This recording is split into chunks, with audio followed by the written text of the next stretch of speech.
అక్రమ మైనింగ్ కేసులో 5గురికి శిక్ష ఖరారైంది. దానికి సంబంధించిన బిగ్ బ్రేకింగ్ న్యూస్ చూస్తున్నారు. ప్రధాన నిందితుడు గాలి జనార్దన్ రెడ్డికి సంబంధించి ఇదే కేసులో బివి శ్రీనివాస్ రెడ్డి అలాగే మెఫజ్ అలీ ఖాన్ వాళ్ళతో పాటు వీడి రాజగోపాల్ కి 5 ఏళ్ల జైలు శిక్ష విధించింది సిబిఐ కోర్టు. దానికి సంబంధించిన బిగ్ బ్రేకింగ్ న్యూస్ చూస్తున్నారు. నాంపల్లి సిబిఐ కోర్టు సంచలన తీర్పును వెలువరించింది. ఓబులాపురం అక్రమ మైనింగ్ కేసులో తుది తీర్పునిచ్చింది.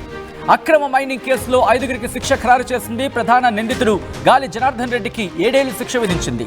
ఇదే కేసులో బివి శ్రీనివాస్ రెడ్డి, మెఫజ్ అలీ ఖాన్, వీడి రాజగోపాల్ కు 5 ఏళ్లు జైలు శిక్ష విధించింది సిబిఐ కోర్టు. అక్రమ మైనింగ్ కేసులో మాజీ మంత్రి సబితా ఇంద్రారెడ్డికి క్లీన్ చిట్ ఇచ్చింది.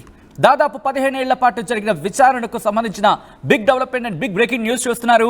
అక్రమ మైనింగ్ కేసులో A1 BV Srinivas Reddy, A2 గాలి జనార్దన్ రెడ్డి, A3 వీడి Rajagopal, A4 Obulapuram mining company, A5 గా లింగారెడ్డి, A6 గా శ్రీలక్ష్మి, A7 గా కె మెఫజ్ అలీ ఖాన్, A8 గా మాజీ ఐఏఎస్ కృపానందం, A9 గా మాజీ మంత్రి సబితా ఇంద్రారెడ్డి. ఈ కేసులో విచారణకు ఉండగా A5 లింగారెడ్డి మృతి చెందాడు.